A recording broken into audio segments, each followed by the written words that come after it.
روزہ ہوتا ہے تو وہ اللہ کے سامنے طرف کیوں نہیں اٹھتے؟ ان کو شرم محسوس ہوتی جماعتوں میں جانے سے، مجلسوں میں بیٹھنے سے، مسلمانوں میں ہوتا ہے۔ ایسے ہی غیر مسلم جو لوگ ہوتے ہیں ان میں جو کبھی کسی مرتبے پر عہدے پر ہوتا ہے ان کے لیے بھی اسلام کی طرف آنا تھوڑا سا مشکل کام ہوتا ہے۔ اور جو غریب طبقے کے لوگ ہوتے ہیں، شریف لوگ ہوتے ہیں، اپنے آپ کو چھوٹا سمجھتے ہیں، اکڑ نہیں لیتے، وہ پھر ایسی دینی مجلسوں میں بھی بیٹھ جاتے ہیں، چلے بھی لگاتے ہیں اور سارے کام بھی کرتے ہیں۔ تو غیر مسلموں میں جو دبے کچلے لوگ ہوتے ہیں وہ جلدی اسلام کی طرف راغب ہوتے ہیں۔ حضور کے زمانے میں بھی یہی تھا۔ تو جو غریب تھے لوگ اب وہ اسلام لے آ رہے ہیں تو پھر ان کے اوپر ظلم ہی ظلم ہوتا ہے۔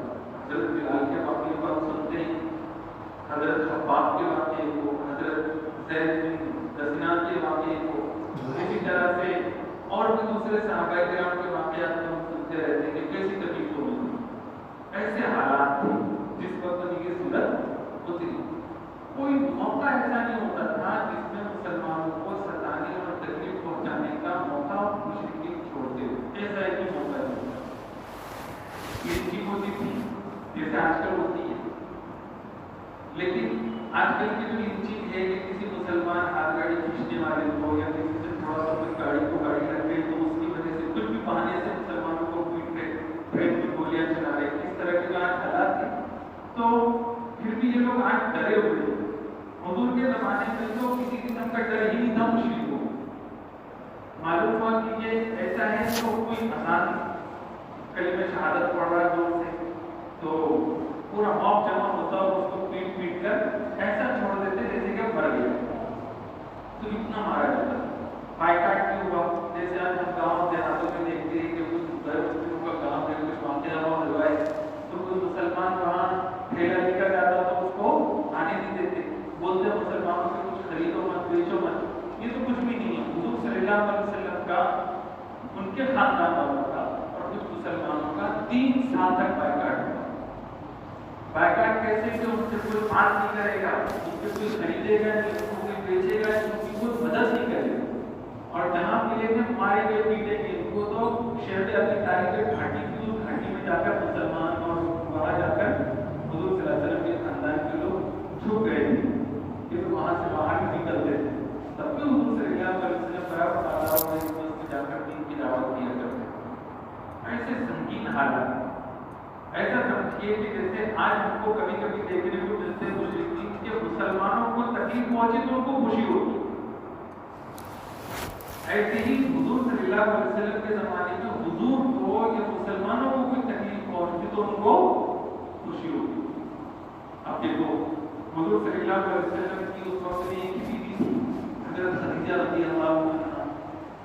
حضور صلی اللہ علیہ وسلم کی عمر شریف اس وقت میں 25 سال کی جب شادی ہوئی اور حضرت خدیجہ کی عمر 40 سال کی۔ 2 مرتبہ وہ بیوہ ہو چکی، ایک شوہر سے ان کو ایک لڑکا ایک لڑکی اور دوسرے شوہر سے ایک لڑکی، اس طرح سے 3 بچے پہلے سے تھے۔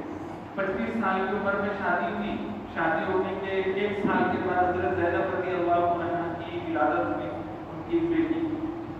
پھر اس کے کچھ عرصے بعد دوسری بیٹی حضرت رقیہ کی ولادت ہوئی، پھر اس کے بعد حضرت کلثوم کی ولادت ہوئی، اور پھر اس کے بعد حضور صلی اللہ علیہ وسلم کے ایک بیٹے قاسم کی ولادت ہوئی۔ حضور صلی اللہ علیہ وسلم 4 بیٹیاں اور بیٹے کتنے؟ 3 بیٹے، کتنے؟ 3۔ 2 تو مکہ میں پیدا ہوئے اور بچپن ہی میں ان کا انتقال ہوا، اور تیسرے مدینہ میں پیدا ہوئے۔